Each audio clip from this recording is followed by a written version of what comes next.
Você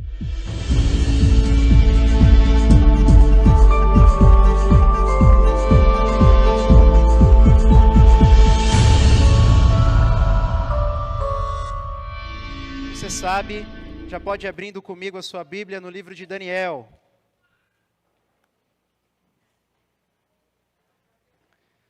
Daniel, capítulo 12.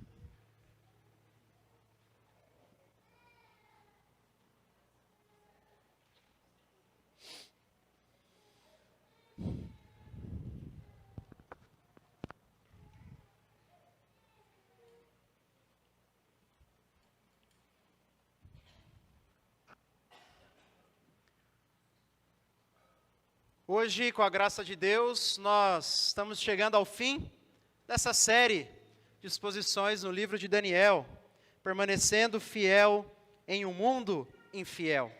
E nós vimos que esse livro foi escrito pelo profeta Daniel para que ele pudesse encorajar o seu povo, que também havia sido tirado de sua terra, debaixo de mão opressora do império da Babilônia.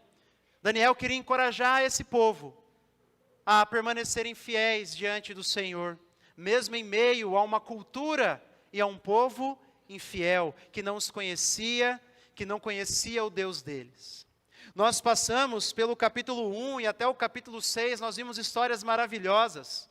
Começamos com Daniel sendo tirado da terra prometida, e ele e mais 3 amigos, Ananias, Misael e Azarias, achando graça diante do grande imperador Nabucodonosor, e então indo servir na corte. No capítulo 2, nós vimos o primeiro sonho de Nabucodonosor, e nós vimos como Daniel foi usado pelo Senhor para interpretar esse sonho, e para salvar a vida dos sábios da Babilônia, porque Nabucodonosor queria matar todo mundo. No capítulo 3, nós vimos os 3 amigos de Daniel, permanecendo fiéis e não se dobrando diante da imagem, demonstrando grande fé no Senhor, sendo lançados na fornalha, mas sendo livrados pelo anjo do Senhor. No capítulo 4, nós vimos o sonho de Nabucodonosor e depois a sua loucura, em que ele vive como os animais e junto com os animais da terra, até que o Senhor o restaura e ele reconhece Deus como o único Senhor. Nós passamos pelo capítulo 5, em que o neto de Nabucodonosor está reinando, e de repente ele vê dedos escrevendo na parede, que o seu reino estava chegando ao fim. No capítulo 6, já debaixo de Ciro, o persa, nós vimos Daniel sendo lançado na cova dos leões. Que grandes histórias de fé. E a partir do capítulo 7, nós já vimos várias visões sobre os reinos que viriam depois de Daniel. Visões sobre o reino da Babilônia, sobre o reino da Pérsia, sobre o reino da Grécia, sobre o Império Romano.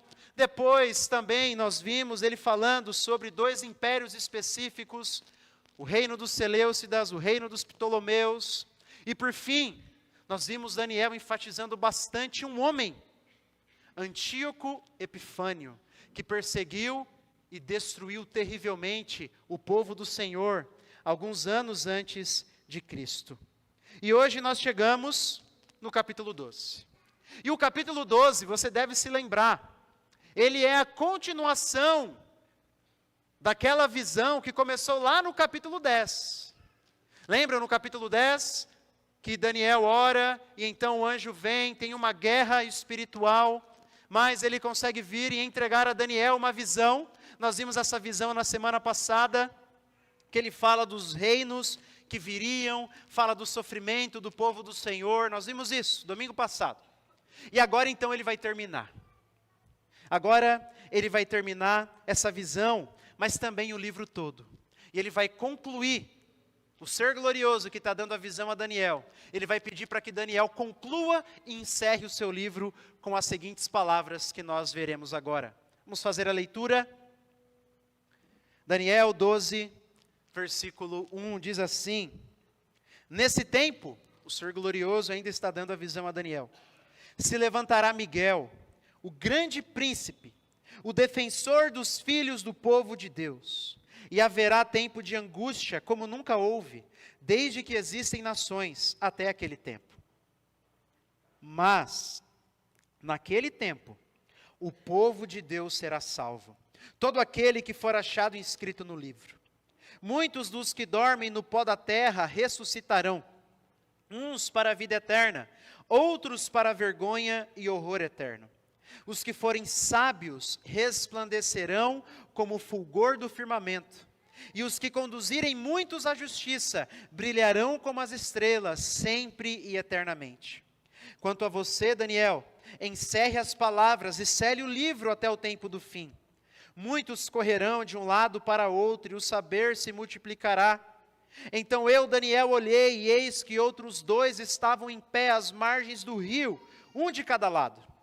Um deles perguntou ao homem vestido de linho, que estava sobre as águas do rio: quando se cumprirão essas maravilhas? Então ouvi o homem vestido de linho, que estava sobre as águas do rio.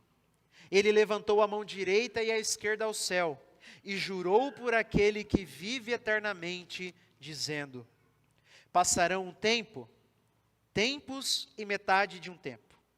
E, quando tiverem acabado de destruir o poder do povo santo, essas coisas todas se cumprirão. Eu ouvi, mas não entendi. Então perguntei: meu senhor, qual será o fim dessas coisas? E ele respondeu: siga seu caminho, Daniel, porque essas palavras estão encerradas e seladas até o tempo do fim. Muitos serão purificados, limpos e provados, mas os ímpios continuarão na sua impiedade, e nenhum deles entenderá, mas os sábios entenderão. Depois do tempo em que o sacrifício diário for tirado e a abominação desoladora for estabelecida, haverá ainda 1290 dias. Bem-aventurado que espere e chega até 1335 dias. Quanto a você, siga o seu caminho até o fim. Você descansará e ao fim dos dias se levantará para receber a sua herança. Até aqui, esse texto de Daniel, capítulo 12. E o texto ele está dividido em 3 partes, tá bom? Na primeira parte nós veremos as informações que Daniel recebe a respeito do tempo do fim. Depois nós veremos o questionamento do anjo. Um anjo faz um questionamento para o outro. E depois, no final, nós veremos o conselho final do ser glorioso que estava dando a visão para Daniel. Então, o tempo do fim, o questionamento e o conselho final. Do versículo 1 ao versículo 4, como eu disse, o ser glorioso está dando o final da visão para Daniel. Nós vimos que ele havia dito sobre os próximos reis da Pérsia que passariam, sobre a Grécia, depois sobre 2 reinos específicos que surgiriam do grande império de Alexandre o Grande, mas ele foca especificamente em Antíoco Epifânio, que perseguiria terrivelmente o povo do Senhor. Mas no final do capítulo 11, você deve se lembrar que nós falamos que Daniel parece que agora ele olha para o homem, que Antíoco Epifânio era apenas uma sombra, um tipo. Para o homem que a Bíblia no Novo Testamento chama de o homem da iniquidade. Aquele que se levantará perto do tempo do fim para perseguir mais uma vez o povo do Senhor, só que agora de uma maneira ainda mais terrível. Então ele está ainda dentro desse contexto. O ser glorioso ele está olhando para o fim agora, para o fim do mundo, para o fim de todas as coisas.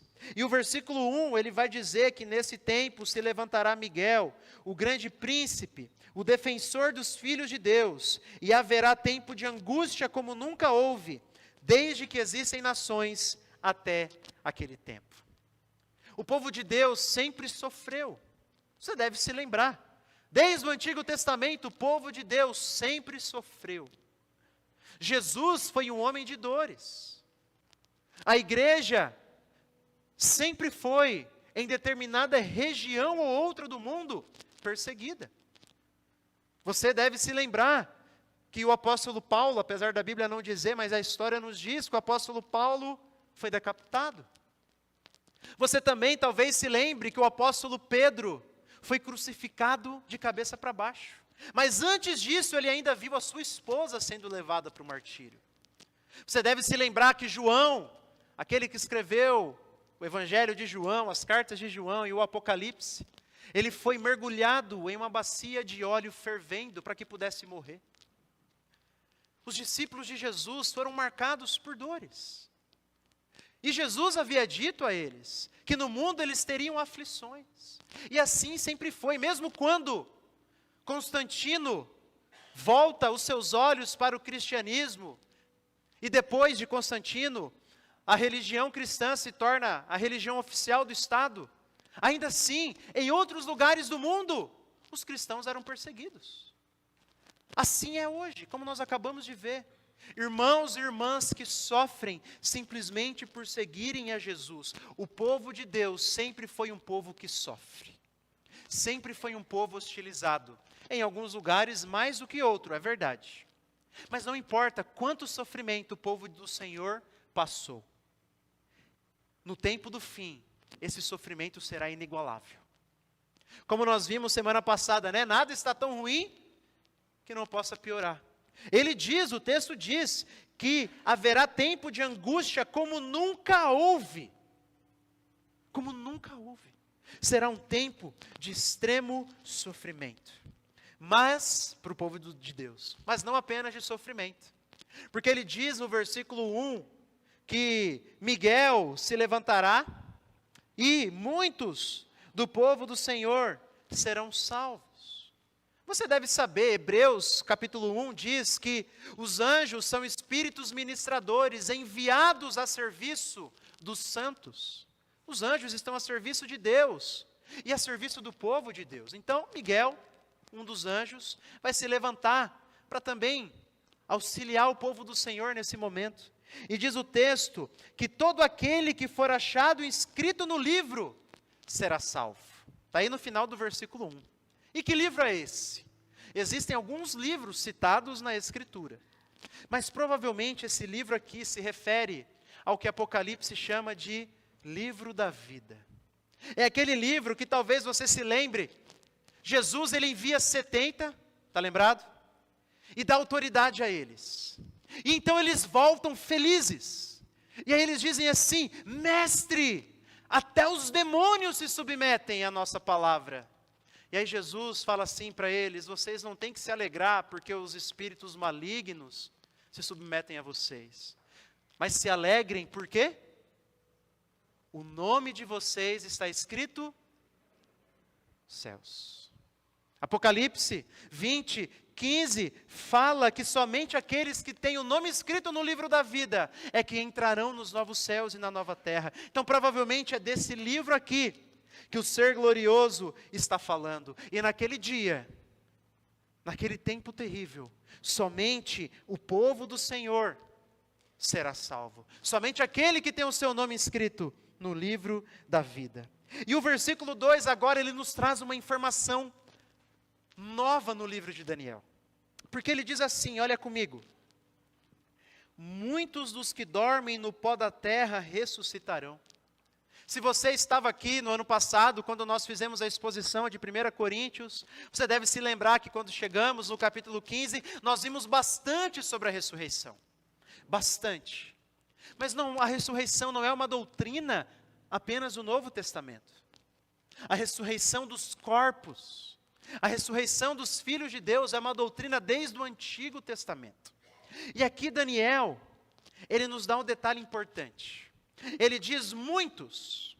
Essa palavra muitos aqui, no hebraico, é multidões. Não quer dizer que não serão todos. Não, não é essa a ideia. A ideia é que um número incontável, muitas pessoas. Essa é a ideia do texto. Tá bom? Ressuscitarão. Mas veja, os ressurretos terão dois destinos possíveis.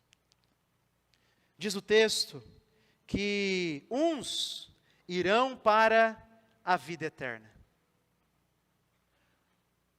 Aqueles que tiveram seu nome inscrito no livro da vida, que foram alcançados pelo sangue do Cordeiro, pelo Filho do Homem, que Daniel já havia dito, eles receberão corpos glorificados e receberão a vida eterna. Vida eterna aqui, a ideia é a vida no novo mundo de Deus, a vida no porvir, a vida no novo céu e numa nova terra.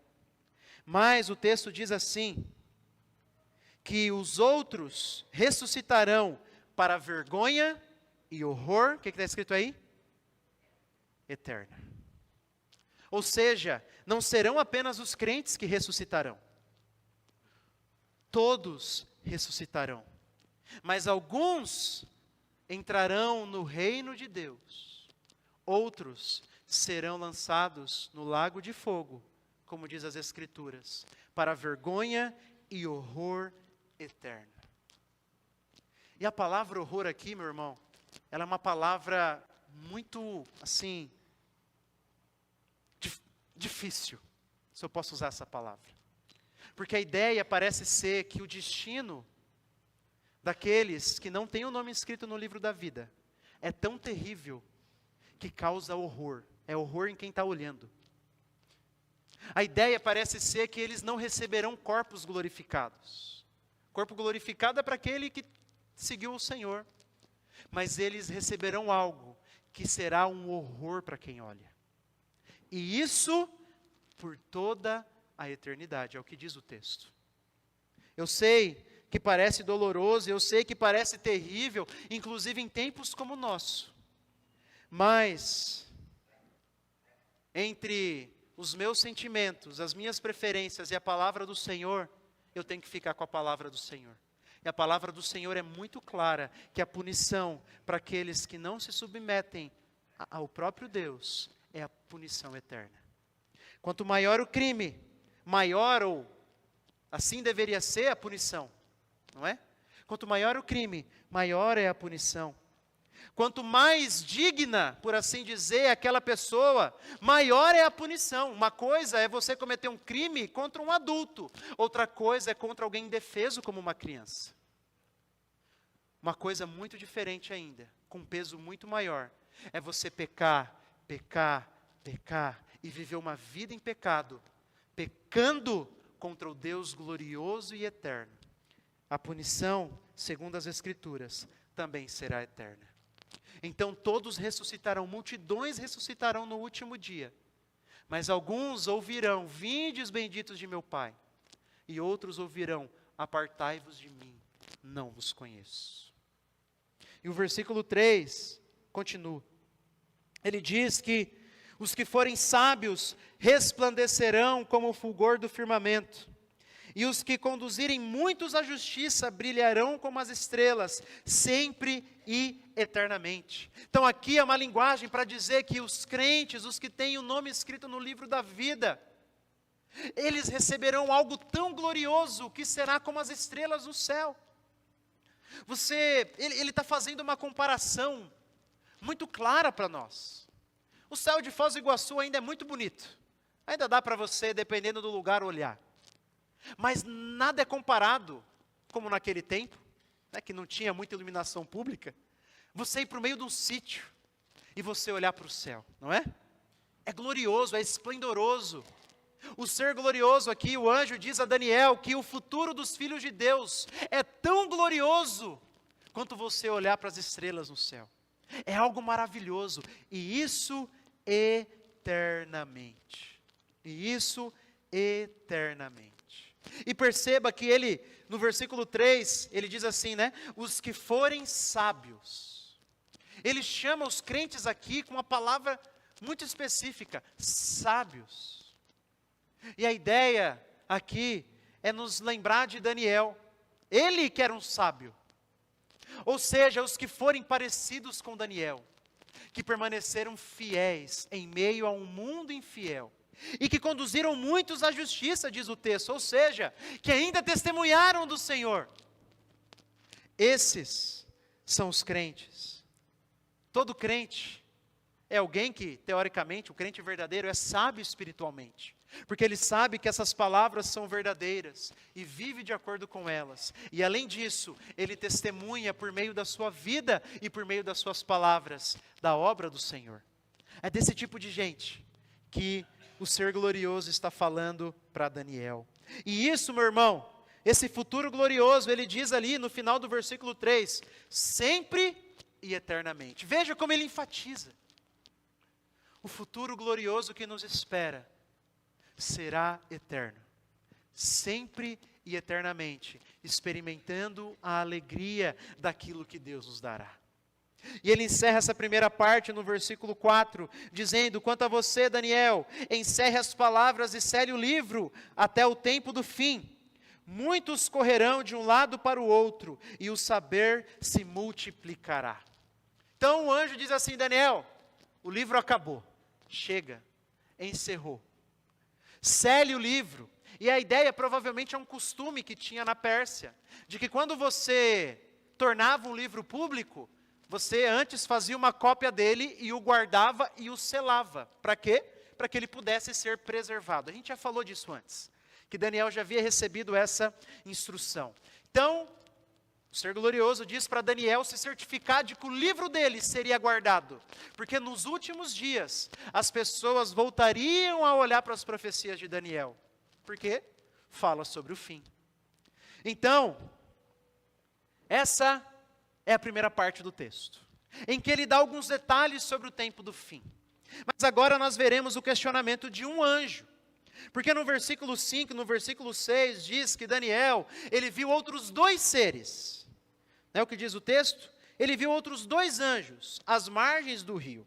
E aí o versículo 6 diz que um deles perguntou ao homem vestido de linho, aquele que estava dando a visão para Daniel, que estava sobre as águas do rio: quando se cumprirão essas maravilhas? E aí olha a resposta no versículo 7. Então ouvi o homem vestido de linho, que estava sobre as águas do rio.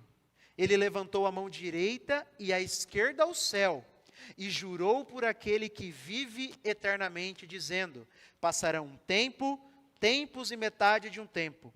E quando tiverem acabado de destruir o poder do povo santo, estas coisas se cumprirão. Então a pergunta dele é do anjo para o outro: quando isso vai acontecer? Quando o povo de Deus vai ser salvo e vai receber uma herança gloriosa? E aí o Ser Glorioso, que estava dando, vestido de linho, que estava dando essa visão a Daniel, ele levanta duas mãos. Era necessário só uma para jurar, mas ele levanta as duas. Que a ideia era mostrar a seriedade daquele momento. E ele jura pelo nome de Deus.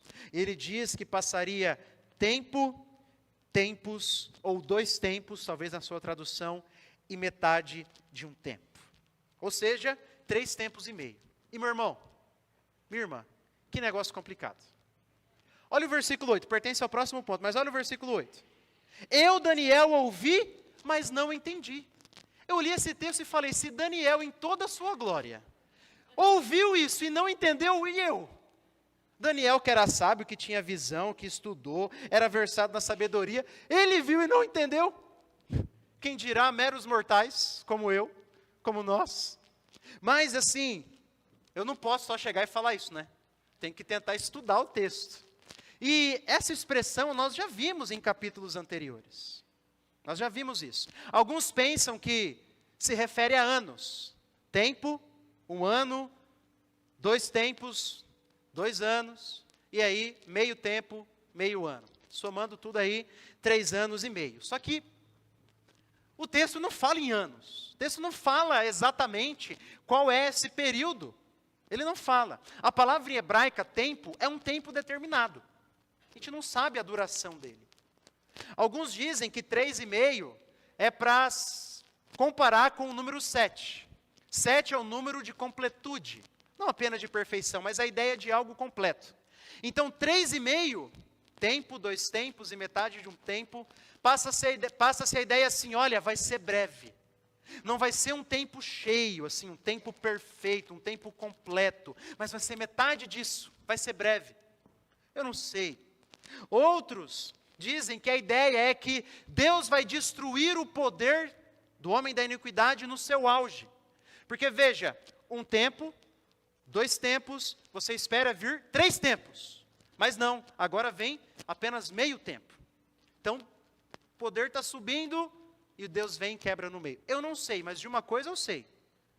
O texto é claro em nos mostrar, e o anjo quer enfatizar isso, que Deus sabe exatamente e tem em suas mãos o controle do tempo do sofrimento. É isso que ele quer dizer. Daniel, vai ser um tempo específico que Deus sabe e que vai acabar. Ponto. É isso que eu e você precisamos saber. E, meu irmão, ele diz ainda, e ele enfatiza, né?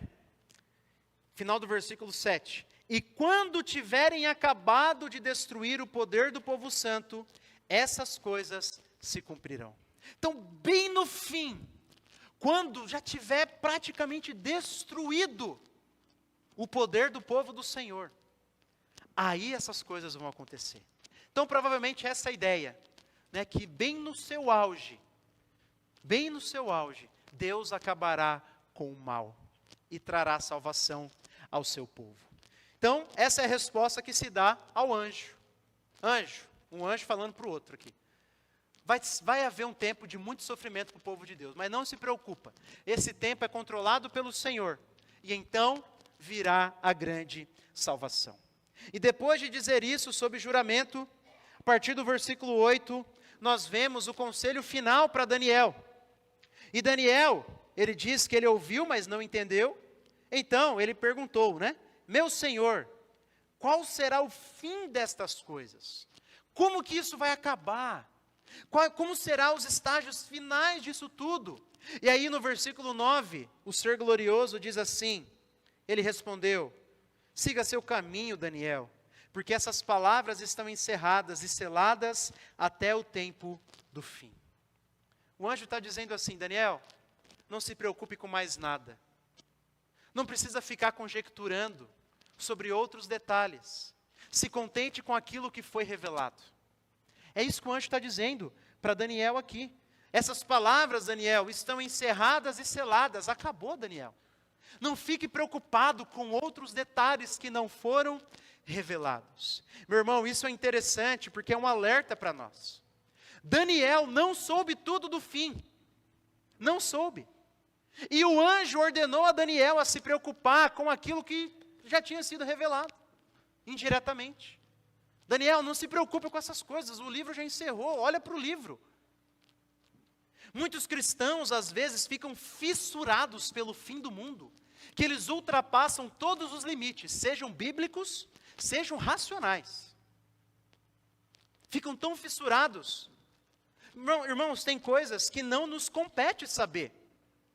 Tem coisas que estão reservadas apenas para os crentes que vão viver esses últimos dias. E eu não sei se eu e você viveremos. Eu não sei. Nossa preocupação deve ser com aquilo que está revelado. E não com o que não está revelado. Chip da besta. Quem é o anticristo. Detalhes e cálculos específicos sobre o Estado de Israel e quantas bombas ele lançou, deixou de lançar. Irmãos, nosso dever é fazer como Daniel, seguir o caminho da piedade e se preocupar com aquilo que foi revelado, não com profetas ou outros que ficam trazendo detalhes que não estão nas Escrituras. Eu posso, claro, ver pregação, estudar, ler livros, mas que estejam baseados nas Escrituras. Eu lembro de ver um podcast esses tempos de um autodenominado apóstolo de uma igreja evangélica muito famosa, que não é Mundial, Internacional da Graça, Universal, nenhuma dessas. Uma outra igreja muito famosa. E ele, o líder, o primeiro plantador desse movimento de igreja, se autodenominava apóstolo. E aí ele foi num podcast, Inteligência Limitada. E aí ele começou a falar sobre os dias do fim. E aí ele diz assim, tudo aquilo que ele foi falar, naquele momento do podcast, sobre o tempo do fim, foi baseado em um livro que ele diz. Em um livro de um ex-satanista. Até aí tudo bem, ainda bem que é ex-satanista, né? Que se converteu, que mudou, beleza. Mas que escreveu um livro chamado O Segredo dos Illuminati. Tá, mas peraí, piora. Nesse livro, O Segredo dos Illuminati, ele diz, é o que ele diz, tá? Não sou eu. E eu abri esse podcast para ver de novo, para não falar abobrinha aqui. Que nesse livro, O Segredo dos Illuminati, esse homem diz que lá em 1870, um cara lá da maçonaria recebeu uma visão dos seus espíritos guias, falando sobre o tempo do fim e que seria na Terceira Guerra Mundial. Irmãos, na hora que eu ouvi aquilo, eu estava lá lavando a louça, nem lembro o que eu estava fazendo, eu falei, meu Deus, um pastor, autodenominado apóstolo, baseando as suas afirmações, aonde? Na Bíblia? Não, num livro chamado O Segredo dos Illuminati, que conta sobre uma visão que espíritos guias deram para um cara da maçonaria. Você entende essa loucura? Só que muitas vezes eu e você ficamos compartilhando e vendo e recebendo videozinhos lá no WhatsApp, que é tão louco quanto. E escutando afirmações tão loucas quanto. E a gente não percebe. Irmãos, nosso dever é ficar com aquilo que está revelado. Quem não lembra aí de alguns anos atrás, né? Aqueles famosos ex-bruxo, ex-não sei o quê, ex-não sei o quê, ex-satanista, que fez o pacto da Xuxa, lembra? Lembra desse aí? E ficava compartilhando. Pelo amor de Deus, irmãos, pelo amor de Deus. Olha o que a gente tem que olhar aqui, ó.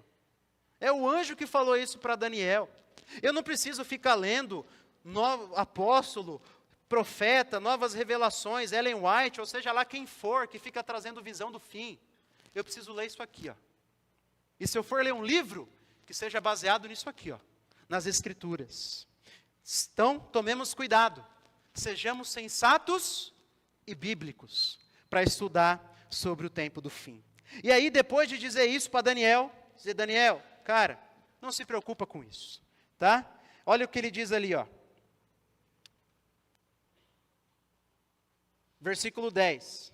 Muitos serão purificados, limpos e provados, mas os ímpios continuarão na sua impiedade, nenhum deles entenderá, mas os sábios entenderão.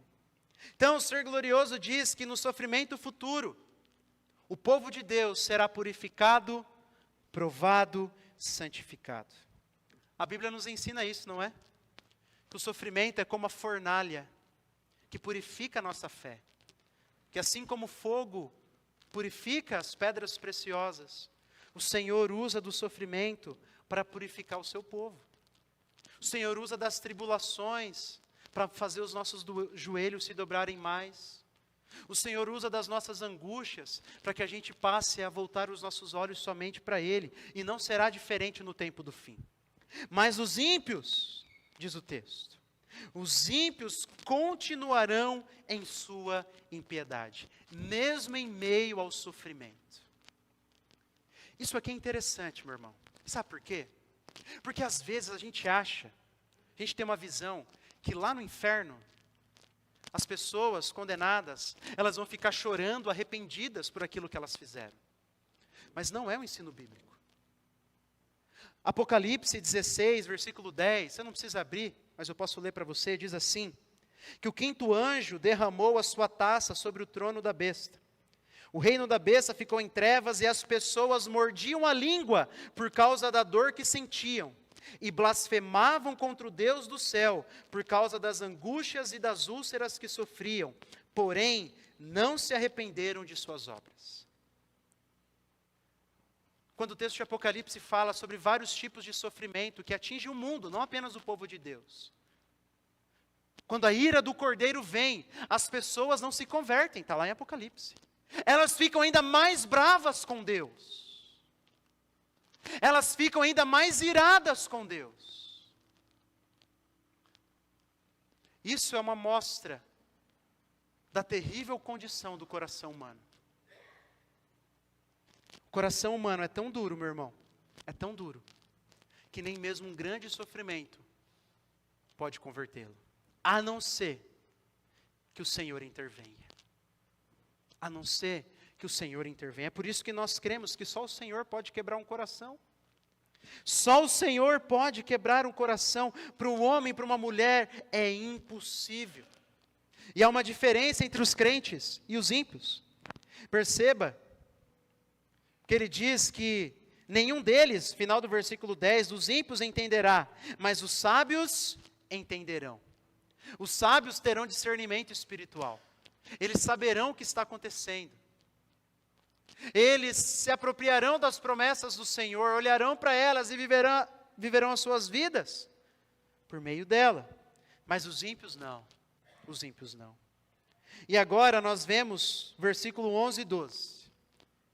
Se você acha que aquele do tempo, tempos e metade do tempo é difícil, é porque você não viu esse. Porque agora ele diz assim: Depois do tempo em que o sacrifício diário for tirado, e a abominação desoladora for estabelecida, haverá ainda 1290 dias. Bem-aventurado que espere e chega até 1335 dias. Meu irmão, o que quer dizer esses dias? Ninguém sabe direito. Muito porque Daniel está a mais de 2.500 anos de diferença a nós. E naquele tempo, o povo tinha um calendário diferente do nosso. E os hebreus tinham um calendário diferente dos babilônios, que tinham um calendário diferente, lá vários calendários. Era uma mistura de solar com mistura do calendário lunar, mas que depois eles corrigiam também pelo solar, enfim, era uma bagunça. Então a gente não sabe exatamente, esse número, 1190 dias, 1190 não, né? 1290 dias, ele dá aproximadamente 3 anos e meio, dependendo se você considera aí um ano como 365, 360 ou 354 dias. Mas veja, é difícil você bater o martelo. Lembra que eu disse que quando a gente está vendo, estudando literatura apocalíptica, que não é só Apocalipse que tem, Daniel tem bastante, como nós vimos, Isaías também tem, Ezequiel também tem. A gente tem que cuidar para não ficar se prendendo muito aos detalhes e perder de vista o todo. E qual é o todo? Mais uma vez, é como se o anjo dissesse: o tempo do sofrimento de Deus está contado, do povo de Deus está contado. E bem-aventurado aquele que aguenta ainda mais um pouco, que ele acrescenta 45 dias ainda ali, né, daí somando tudo, 1335. Bem-aventurado aquele que aguenta ainda mais um pouco, aquele que persevera ainda, mesmo em meio ao sofrimento. Então, não sei dizer, talvez sejam dias exatos, pode ser, meu irmão, pode ser. Talvez sejam dias exatos, eu não sei, não estou vivendo esses dias para saber. Mas de uma coisa eu e você sabemos, esses dias estão contados, e aquele que perseverar será honrado pelo Senhor. É isso que o texto diz. E eu vou deixar o versículo 13 para o final, tá? Mas veja, olha a ênfase de novo aqui. A ênfase é que haverá um grande sofrimento no tempo do fim, mas o povo de Deus será salvo. O Senhor está controlando tudo em suas mãos. Nós vimos então o questionamento do anjo, a resposta de Deus, e agora o conselho final para Daniel, que ele deveria viver a vida dele, sem se preocupar com outros detalhes não revelados, viver a vida dele, baseado naquilo que já havia sido revelado. E agora eu gostaria de fazer 2 aplicações, antes de nós caminharmos para a conclusão.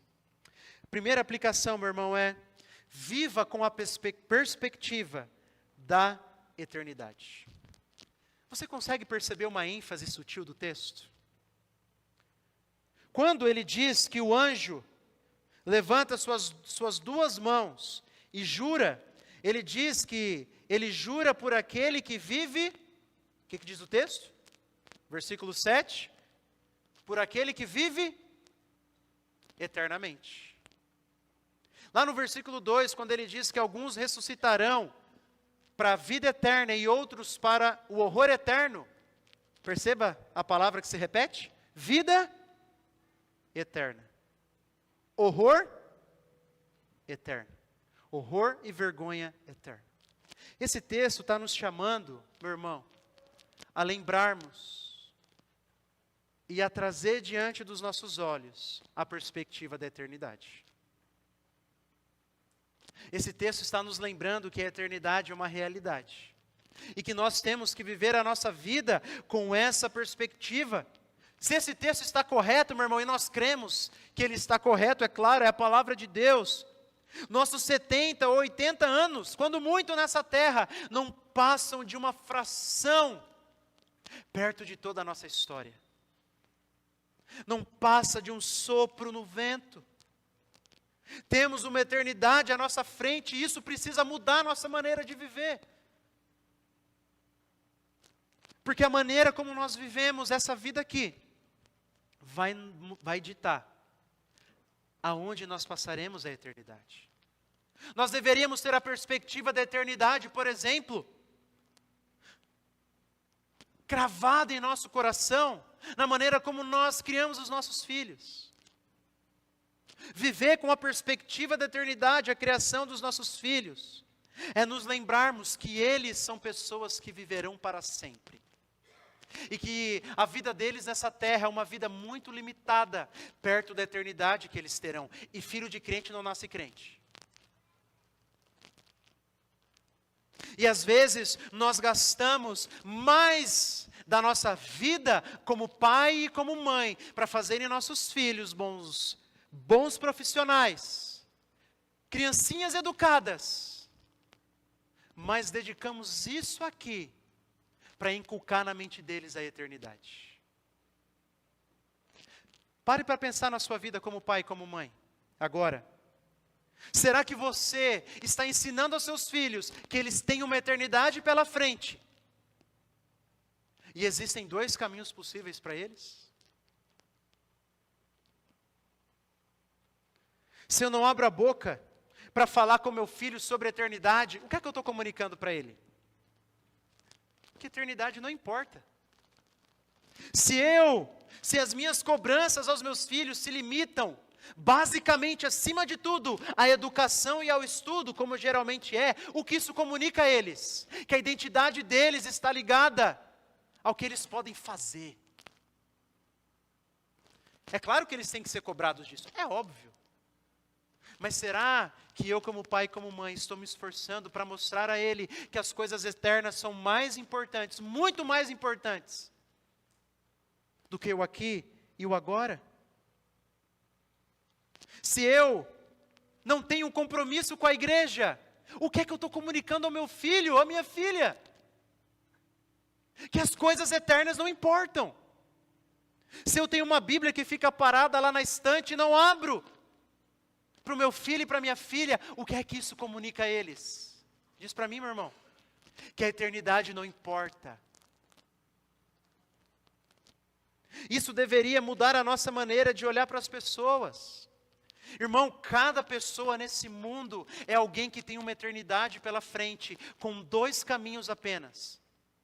E o caminho da vida eterna passa unicamente por se submeter a Jesus como Senhor e Salvador de sua vida. Então por que existem muitas pessoas ao nosso redor, na nossa família, muitas vezes nossos amigos, que nós não abrimos a boca para falar de Jesus?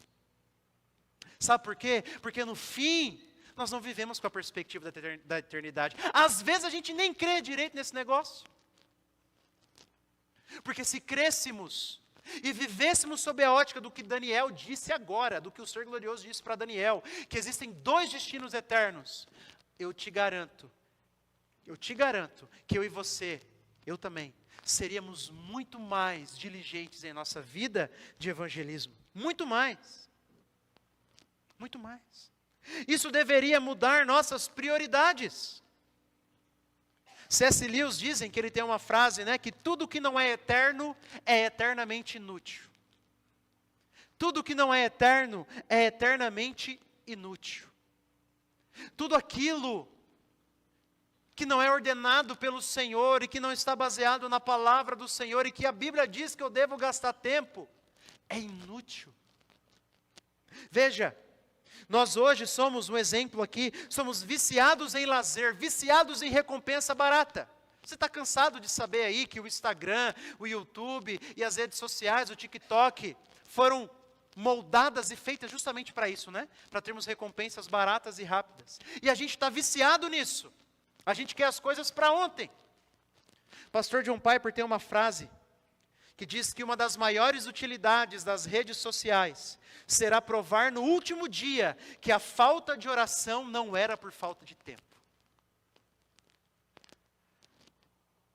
O celular vai nos mostrar, vai ser a prova de que no último dia, nós não deixamos de orar porque faltou tempo, nós deixamos de orar porque não priorizamos as coisas eternas. Nós deixamos de ler a Bíblia porque não priorizamos as coisas eternas. Veja, nós negociamos, muitas vezes, a leitura da palavra, a oração, a vida em comunidade, o serviço ao Senhor. Mas a academia está em dia, né? É mais fácil. O lazer, o WhatsApp, tirando alguns, né? Mas acho que a maioria de nós, o WhatsApp a gente abre todo dia. Abre todo dia. A gente não abre a Bíblia, não é por falta de tempo, é por falta de prioridade. Porque a gente não prioriza as coisas eternas. Porque no fundo a gente não se importa muito com o que o Senhor diz. Meu irmão, viva para a eternidade. Viva pela eternidade. Eu e você fomos chamados para glorificar o Senhor e viver uma vida que o ama acima de tudo. Olhe para os atletas. Nas Olimpíadas nós vemos gente que começou a treinar com 4, 5, 6 anos e fez basicamente da sua vida um treino para que nas Olimpíadas talvez ele tenha a oportunidade de carregar uma medalha em seu pescoço.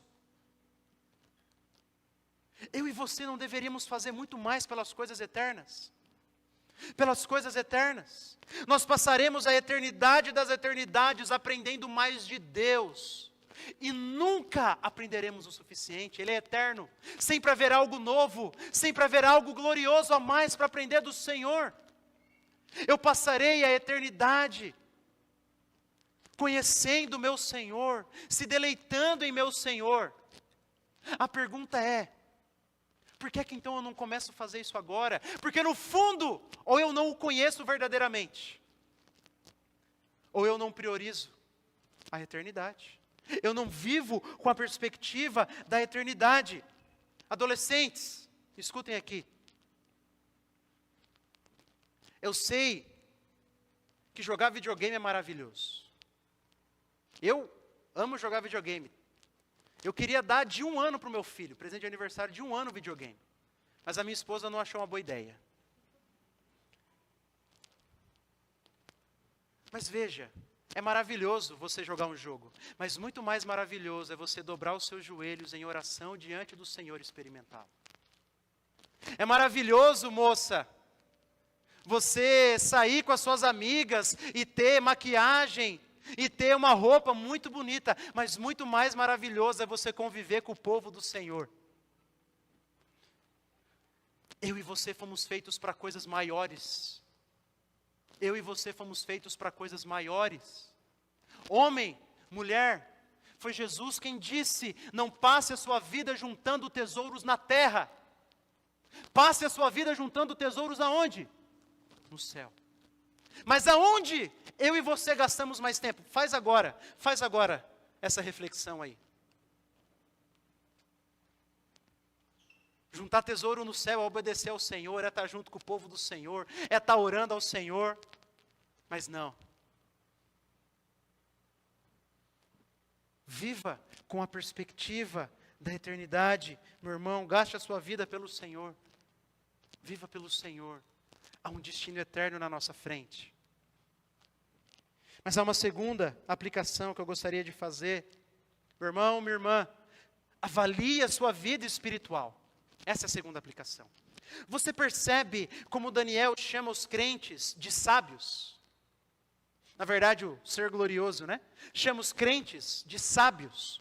Por 2 vezes. Na verdade, em toda a visão, 4 vezes. Mas eu não vou voltar para o capítulo 11. Lá no versículo 3, olha ali. Os que forem sábios resplandecerão como o fulgor do firmamento. E lá no versículo 10, olha o versículo 10. Muitos serão purificados, limpos e provados, mas os ímpios continuarão na sua impiedade, e nenhum deles entenderá, mas os sábios entenderão. Ele está chamando aqui a nossa atenção para algo, ao chamar crentes de sábios. Ele está nos chamando a atenção de que um crente, ele é marcado pela sabedoria espiritual. E o sábio por excelência nesse livro é Daniel. Mas no versículo 10, ele nos mostra 2 características desses sábios. Primeiro, ele é o contrário do ímpio, porque o ímpio permanece na sua impiedade. Não é? Está escrito aí. E o sábio Sábio, então, é o contrário, ele não permanece na sua impiedade.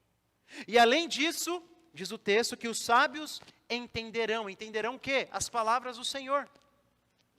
Então a sabedoria aqui tem duas características. O sábio é aquele que conhece a palavra do Senhor e aquele que vive de acordo com essa palavra. Aquele que vive uma vida santa, esse é o sábio. E agora eu te pergunto, meu irmão, eu e você, somos sábios? Será que eu sou sábio? Será que você é sábio? Eu falei disso no domingo passado. A sabedoria espiritual, alguém que é sábio, é alguém que valoriza essas palavras. É alguém que valoriza essas palavras. A gente fala isso direto, mas eu temo que a gente não muda. Se fala que a gente tem que dedicar tempo para ler essa palavra, para meditar nessa palavra, hoje a gente pode ouvir a palavra, mas a gente não gasta tempo aqui. Esposa, deixa eu te fazer uma pergunta. Se você ficasse, vamos dizer que você ficasse 2 anos longe do seu marido, só por correspondência, e aí você dissesse assim, marido, eu escrevi um livro para você, está aqui, ó. E aí no final dos 2 anos você volta e pergunta para ele assim, e aí, meu amor, você leu o livro que eu te escrevi? Se ele dissesse não, o que você ia fazer? Eu sei o que você ia achar. Eu ia atender aqui no gabinete, aqui, querendo divórcio, aqui, ó. Porque não me ama, porque não se importa comigo. Você entende? É um livro que o meu Pai, que o nosso Pai Celestial nos deixou. É o livro que nos guia nas palavras dele. É o livro que nos fala da obra dele. E muitas vezes nós não valorizamos esse livro. Não tenho tempo, não. Muda a frase. Não é não tenho tempo, é eu não priorizo. Muda a frase. Não é prioridade na minha vida. Você vê quando uma igreja valoriza essa palavra, quando a pregação é valorizada e quando a escola bíblica é valorizada. Quando a escola bíblica é valorizada. A escola bíblica existe para isso. Para estudar as Escrituras.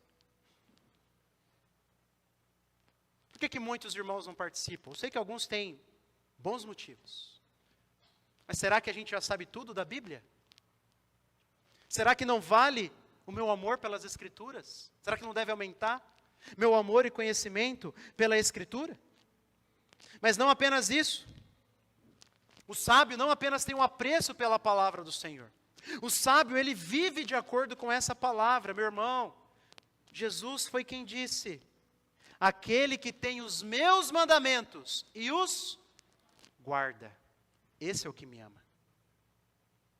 Não basta apenas saber. Não basta apenas saber que eu preciso me dedicar às Escrituras, me dedicar à oração, que eu preciso frequentar a igreja, que eu preciso pedir perdão ao meu irmão. Não basta apenas saber dessas coisas, se eu não coloco em prática. Se eu não coloco em prática, a mensagem de Jesus é muito clara: eu não o amo. Não sou eu que estou falando, é Jesus. É Jesus. É a nossa vida prática que mostra se somos sábios espiritualmente, meu irmão. Naquele último dia, não vai importar muito a nossa sabedoria desse mundo, que é boa. Mas no último dia, somente os sábios espiritualmente, ou seja, que conhecem e vivem de acordo com essa palavra aqui, é que entrarão na vida eterna. É isso que Daniel nos ensina. Como disse C.S. Lewis mais uma vez, só há 2 tipos de pessoas nesse mundo. Aquelas que dizem a Deus, seja feita a tua vontade, e aquelas a quem Deus diz, então seja feita a tua vontade. Muitos de nós, mesmo sendo crentes, vivemos uma vida como a segunda pessoa, que não se importa com a vontade de Deus, que quer fazer as coisas de acordo com a sua vontade. Por isso, avalie a sua vida espiritual, meu irmão. Essa é a segunda aplicação. E agora eu gostaria de caminhar para o versículo 13. Versículo final, versículo que encerra o livro. Quanto a você, Daniel, siga o seu caminho até o fim. Até aqui. Primeiro, Daniel recebe uma ordem. Daniel, siga teu caminho, viva a tua vida. O livro de Daniel começou com um adolescente de mais ou menos 15 anos, e agora está terminando com um homem idoso com seus quase 90 anos. E ele escuta mais uma vez, Daniel, e ele escuta, né? Daniel, siga teu caminho até o fim. Continua no caminho do Senhor, continua perseverando, essa é a ideia do texto. Continua perseverando, permaneça firme, permaneça fiel até o fim. E aí ele faz duas promessas a Daniel, olha só. Você descansará. Você descansará. A primeira promessa que ele faz a Daniel é a promessa do descanso. Apocalipse diz que bendito é aquele que morre no Senhor, porque ele descansará dos seus labores. É como se o anjo estivesse dizendo assim para Daniel: Daniel, você já aguentou muitas décadas, aguenta mais um pouco, o descanso está te esperando. Meu irmão, mas ainda, como se não fosse glorioso o suficiente, ele ainda faz mais uma promessa e diz assim: você descansará aí ao fim dos dias, ou seja, no final desses dias que a gente estava vendo até agora, se levantará para receber a sua herança. Esse virou meu versículo preferido de Daniel. Porque agora ele está dizendo: Daniel, no fim dos dias, você se levantará, uma imagem para quê? Para a ressurreição, e você receberá a sua herança. Meu irmão, sabe o que é glorioso desse versículo? É que, baseado em outros textos das Escrituras, esses versículos, por mais que eles foram dirigidos a Daniel, eles também são verdades acerca de todo crente no Senhor. Meu irmão, minha irmã, você vai encontrar descanso. Você vai encontrar descanso. Essa vida é marcada por tristeza, por dor, por angústia, por muitas alegrias, é verdade, mas muitas alegrias em meio de muitas lágrimas. Mas haverá descanso. Haverá descanso, mais um pouco. Pensa Daniel, com seus quase 90 anos, já tendo sido tirado da terra dele, vivendo, sim, na corte, mas como um escravo, não tinha vontade própria. Que havia sido alvo de uma tentativa de assassinato, de conspiração, que foi lançado na cova dos leões, que viu o seu povo sofrer, e que quando o seu povo retornou, ele não retornou. Aquilo que ele mais amava, retornar para a terra prometida, ele não pôde fazer. Imagine esse homem idoso ouvindo assim: Daniel, você vai descansar logo logo. Meu irmão, você também. Eu não sei se vai demorar 1 mês, 10 anos ou 70 anos. Eu não sei, mas eu sei que você vai descansar. Se você confia no Senhor, você encontrará descanso. Se você confia no Senhor e vive uma vida para Ele, você encontrará descanso. Então, logo você deixar de respirar aqui, você será recebido pelos braços de amor do Senhor. Mas além disso, como se não fosse glorioso o suficiente, no final dos dias, eu e você, que fomos alcançados pelo sangue do Cordeiro, receberemos novos corpos, corpos glorificados. Corpos que não vão ter mais doença, que não vai ser mais sujeito a dores. Pensa nas dores que você sente, meu irmão. Pensa naquilo que você enfrenta, nas enfermidades que você já passou, você não passará mais. E além disso, você vai viver em um mundo novo, restaurado pelo Senhor. Nesse mundo você vai receber a sua herança. Não vai ter mais choro, nem dor, nem morte, não vai haver mais nada disso. Nesse novo mundo de Deus, teremos uma vida eterna. Nesse novo mundo de Deus, nós veremos os nossos irmãos queridos que já partiram com o Senhor. Já pensou? Já pensou? Aqueles nossos irmãos queridos que já foram para o Senhor, nós os encontraremos. e viveremos uma vida para glorificar o nome de Deus. Mas a maior de todas as heranças,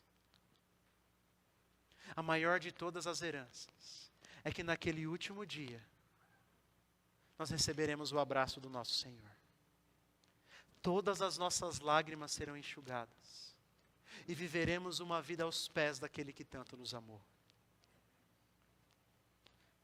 Veremos os cravos em suas mãos, por toda a eternidade, os cravos em suas mãos, para nos lembrar que o preço que foi pago foi um preço muito alto. Foi o preço da vida do Filho de Deus. E viveremos uma vida para conhecê-lo, para amá-lo pelos séculos dos séculos. Essa é a herança. Essa é a minha e a sua herança. É isso que nos espera. E é por isso que esse versículo é maravilhoso. Porque ele nos lembra que eu e você que confiamos no Senhor, um dia descansaremos. E depois disso, no último dia, ressuscitaremos. E receberemos a nossa herança gloriosa. Meu irmão, vai valer a pena. Já valeu, né? Mais uns dias, mais uns invernos, mais alguns desertos, mais alguns velórios, mais algumas enfermidades, mais alguns choros. E logo ouviremos o som da última trombeta e estaremos para sempre com o nosso Senhor. Viva por esse dia, viva por esse dia. Ame esse Senhor. E a você que está aqui e não tem certeza de onde passará a eternidade, que você possa abrir os seus olhos, que o Espírito te convença, para que você não saia daqui sem saber e sem ter a plena convicção de onde você passará a eternidade. Meu irmão e minha irmã, eu queria convidar aqui a banda na frente. Hoje nós estamos encerrando esse livro. E agora nós vamos cantar uma música.